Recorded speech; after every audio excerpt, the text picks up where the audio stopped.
Welcome into I Said What I Said. I'm Brad Wakai. That's Tyson Gentry. We have a huge show on deck today, folks. We got to get into it because the college football playoff first round was here. First time we've had the 12-team era. And my God, everybody is losing their mind. Tyson and I have to give our thoughts on the matter because that's what everybody else is doing. Yeah, I mean, welcome to college football playoffs. If only there was a established model that's been running for 30 years that showed us that, just because it's a playoff doesn't mean the games have to be close. The discourse might be a little bit less calm. Brad, the FCS has been a rout all year long too. This is what happens, folks. It's almost like when you play the game of football or sports in general, there can be various things that happen. This isn't Hollywood. This isn't the WWE. Like, we'll get into it. So we're going to talk about the Toxic Discourse. We're going to give our reaction. We're going to go through each game, though, because if you guys are listening to this, you're probably football fans. Like, you want to know, like, why the hell did Indiana get stifled? What did Penn State do that beat SMU so badly? What do we think about Texas? Is Ohio State the best team? We'll give you that, but we got to dive in. So let's start here then, Tyson. First, the Toxic Discourse. I'll just give my little rant. I just could not believe what I was watching. This is – right now, there's a thing happening in culture, and we're not a political show at all, but there's certain guys like Rogan and different people who talk about politics or culture and pop culture and things like that are getting like 12 million views, and networks like MSNBC, CNN, Fox are only getting like 2 million. Right? Like, there's just a way that different people are consuming news that haven't before. I don't feel like that's the same in sports, Tyson. Like, ESPN is turned on by sports fans. Fox Sports 1 is turned on by sports fans. Like, that's where they get their stuff. So when you're a talking head on those networks, you have a loud voice in the sports landscape. So for me to sit back and listen to Sean McDonough, Kirk Herbstreit, a ton of other people on those platforms say that this is ridiculous, Indiana doesn't deserve to be in, this was horrible, just basically dumping on college football and the teams who earned their way into this tournament was pretty shocking to me, Tyson. So I want us to start there because I don't think that there's a people like searching for other things on Twitter or YouTube like there's a Rogan or different alternatives. Like, those are the voices of the sport right now. And so for them to come out and say that, I want to get your reaction here. Yeah, it was a load of crap. We played an entire college football season. These rankings have essentially been set in stone for the better part of a month. Like, there was – is Alabama going to sneak in? And then the championship, Saturday made that impossible, and we all understood that. But now, what would have happened, and what would have happened? Who knows? Who cares? That's not the way it broke out. This whole thing, boils down a little bit to like. There's a lot of talking heads yelling at nobody about SEC bias or Big Ten supremacy or whatever, and it's like, you're the ones creating the narrative, and then, like, the SEC bias thing comes from ESPN. So for Kirk to sit up there, this doesn't exist, and college football isn't actually about wins. We'll get into that. That stuff is all crazy. We got Shannon Sharp threatening to fight Fowler and Herbstreit today. They both work at ESPN. That's fantastic. Maybe that is trying to bridge the gap here between social commentary and sports. But at the end of the day, what do you want? Then do you want a 2014 playoff so we can complain about the 2015 that didn't get into the college football playoff? It was insane to me. And I felt like everybody had their foot in their mouth, right? Because everybody saw Indiana get bludgeoned, and it was like, oh, well, they don't deserve to be in. That was bad. And then SMU gets destroyed. It's like, see, we tried to tell you, Alabama should have been in. And then Tennessee gets destroyed by Ohio State. And it destroyed their entire narrative because it's like, oh, well, you're saying, well, more SEC teams should have been in. And, oh, well, Indiana deserved to be in because they didn't beat anybody. And then Tennessee gets completely embarrassed by Ohio State, a team that Indiana lost by less margin to in the same environment on the road in Columbus. So it was just shocking to me that people couldn't come out and say, you know what, I may have overreacted a little bit. I made a mistake. Instead, Tyson, we got this after Kirk Herbstreit just freaking saw what just transpired in the Ohio State-Tennessee game. This is what he had to say, and I want to play it for everybody if you haven't heard it yet. The first round is now complete. All home teams won. They not only won, but they won by double digits. What is your biggest takeaway from this first weekend of the 12-team playoff? That I hope next year the committee won't get caught up in what the social media and a lot of people who are fringe fans get caught up in, which is wins. They had 11 wins. They must be good. Who did they beat? I think is much more important than how many wins you have. That's old school way of approaching it. Has not, Indiana having 11 wins and beating nobody. That doesn't mean they're one of the 12 best teams. Remember, I know, Linda, I'm not taking this out on you, but there's a big difference between deserving and best. Yeah. What this is all about is giving us the best 12 teams. Now, it's subjective. How you want to figure out the best 12 is up to you.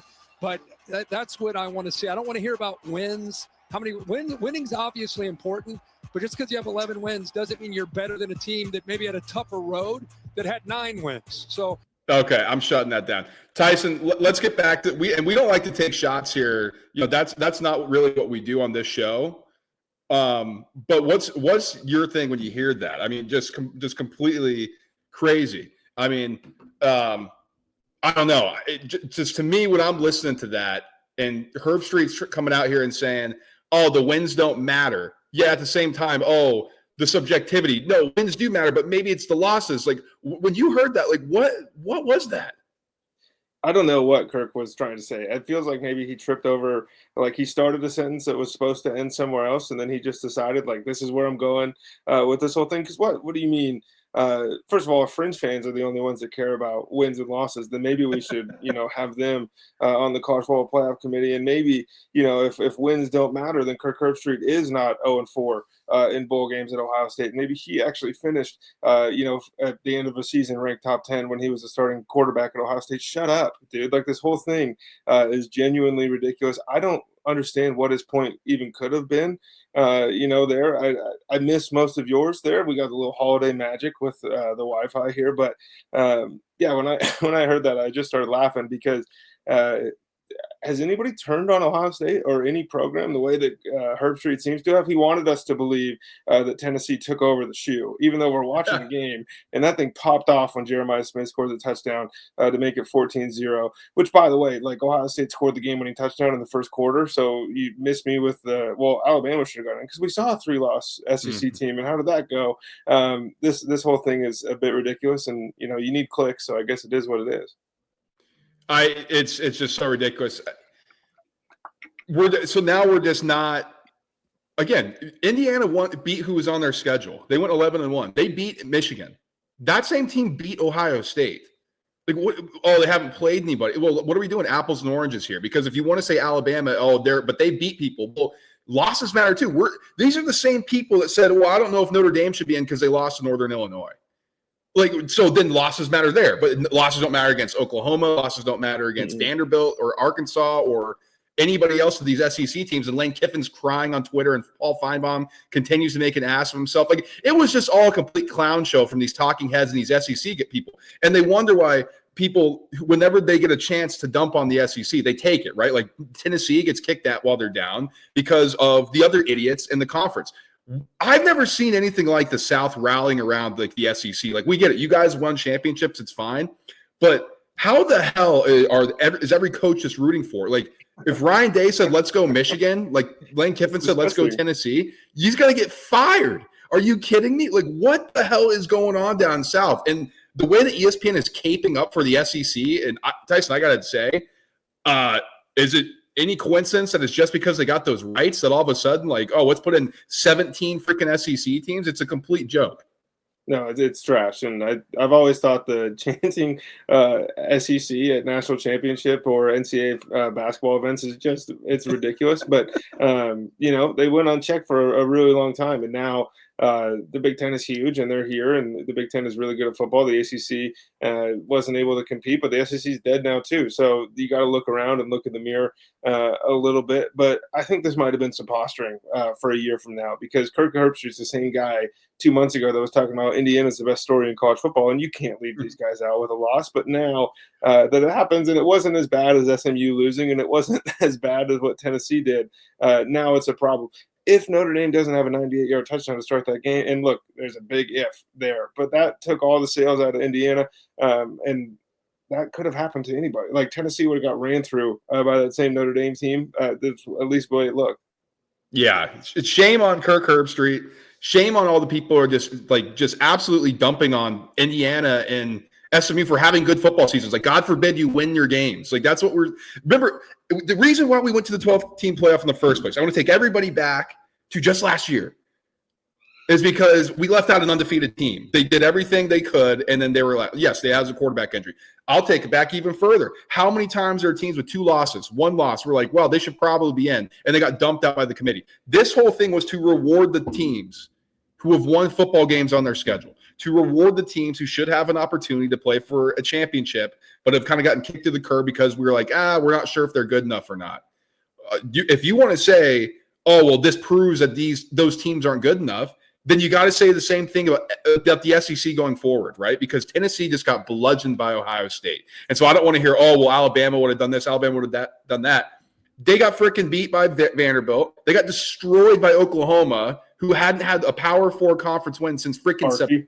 So I don't want to hear it. It's just complete nonsense. I'm so over the hypothetical SEC games.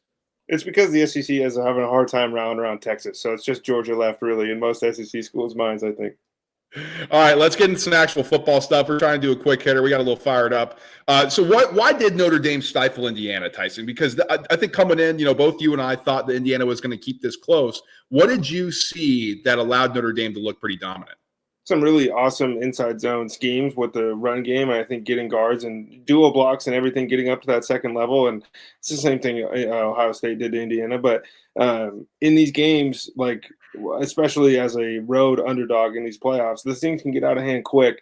And so when Riley Leonard throws an interception, you have to be able to take advantage if you're Indiana. And then to pin them at the 2-yard line and immediately let up a 98-yard touchdown run, it was just catch up all day. And we can talk about the numbers, and Curtis Rourke was awesome this season, but that, 4th and EPA per dropback or whatever it was for Indiana, it was a little bit fugazi. It was fugazi all season long, and it got exposed. This isn't a team that can keep up. This wasn't SMU, right? Where it was like, well, if they fall behind, they might be able to sling this thing and get back into it. They got out physical. They got pushed around. They got beat by a better football team.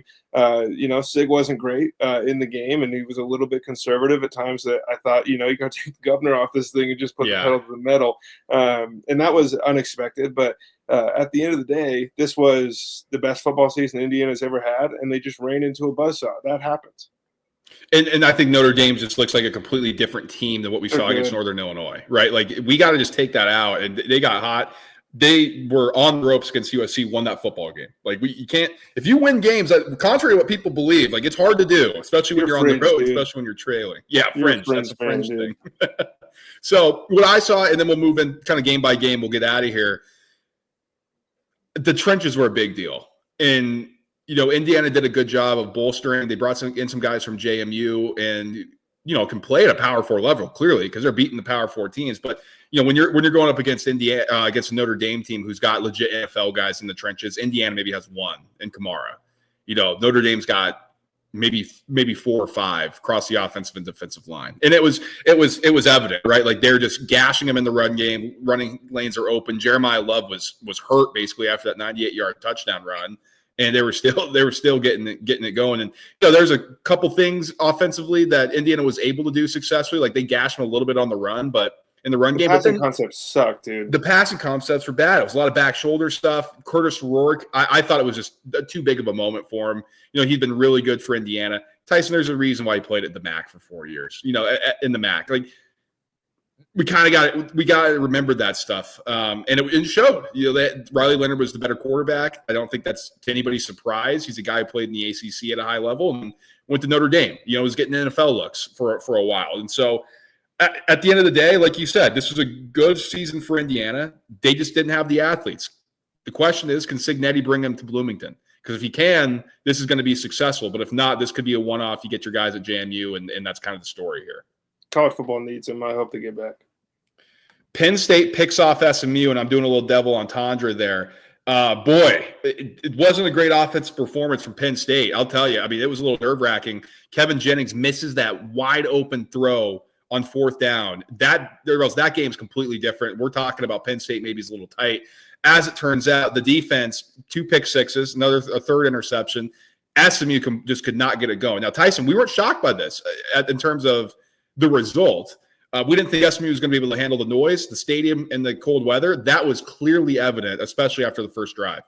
Yeah, and there was a real world. There's alternate timelines out there where SMU maybe wins this football game. 4 red zone trips, 3 points on those trips is just inexcusable, and you're never going to beat. Like, you're not going to beat Indiana or you're not going to beat Alabama or anybody else. Missouri, you're going to have a hard time beating, let alone Penn State at home. It was a good win for the Nittany Lions. It seemed like every time you looked up at the screen, there was a defensive touchdown or a huge play by that defense, and they were able to just get after Kevin Jennings and make him wildly uncomfortable. At certain points, you almost started to feel bad. Like, the game starts off, and there's Abdul Carter and the boys.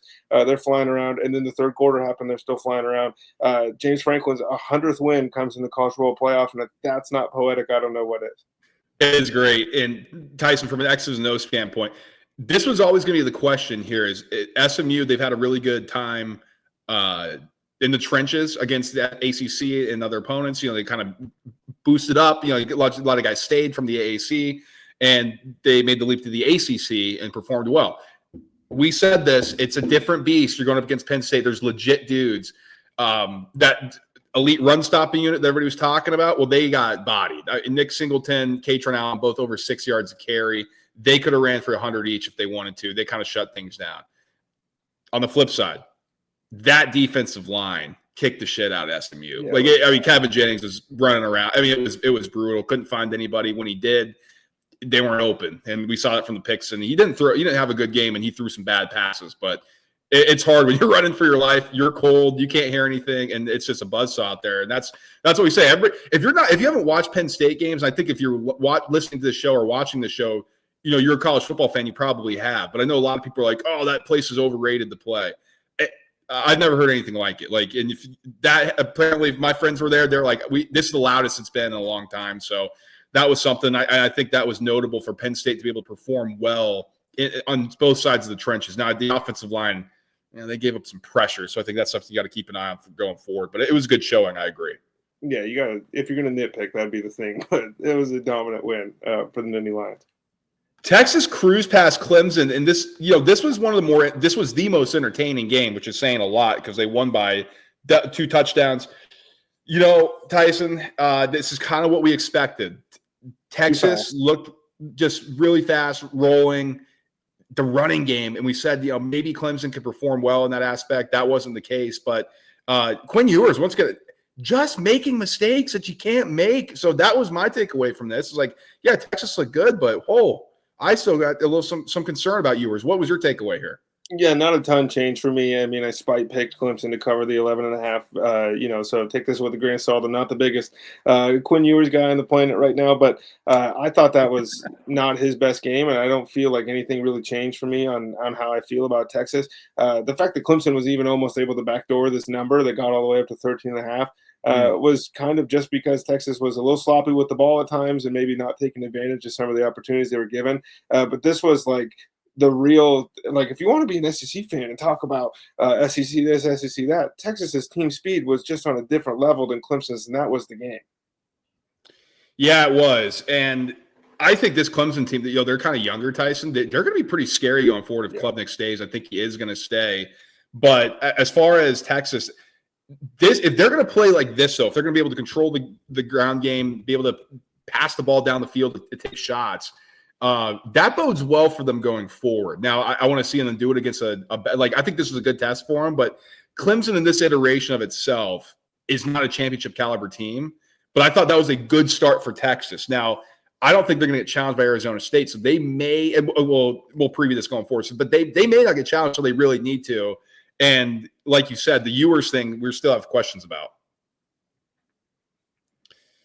Let's close here. Ohio State just dominates Tennessee. This was over from the beginning. Holy smokes.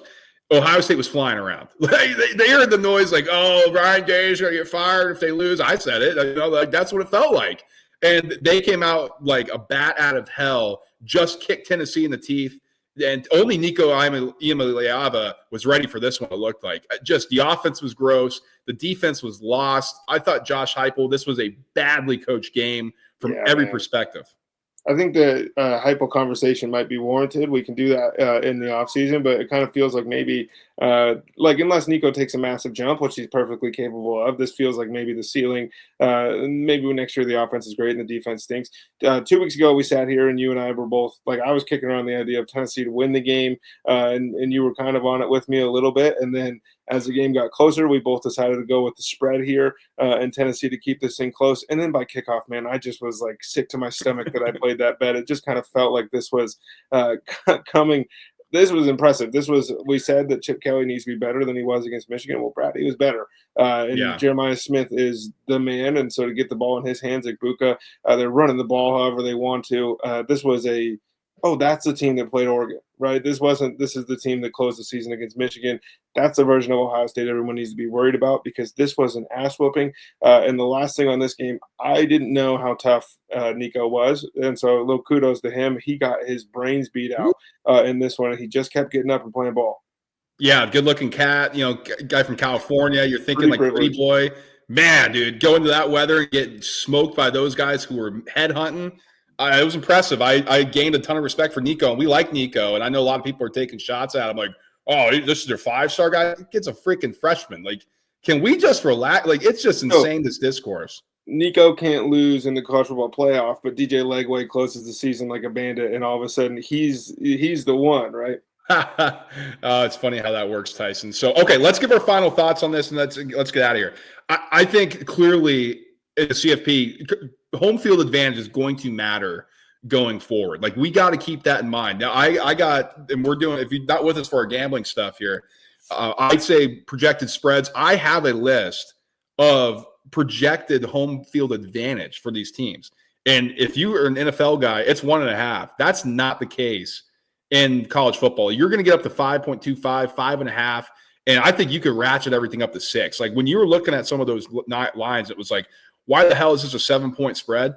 I'm telling you, Vegas was looking at this and they're like, the reason why it's 8.5 for Penn State, they might have thought it was 2.5 on a neutral, but they're like, I'll tell you, wide out at Penn State this weather, that's 6 points in their favor. So let's keep that in mind going forward. Now, Tyson, you're a little bit more familiar with that because of the FCS. You've seen that a ton.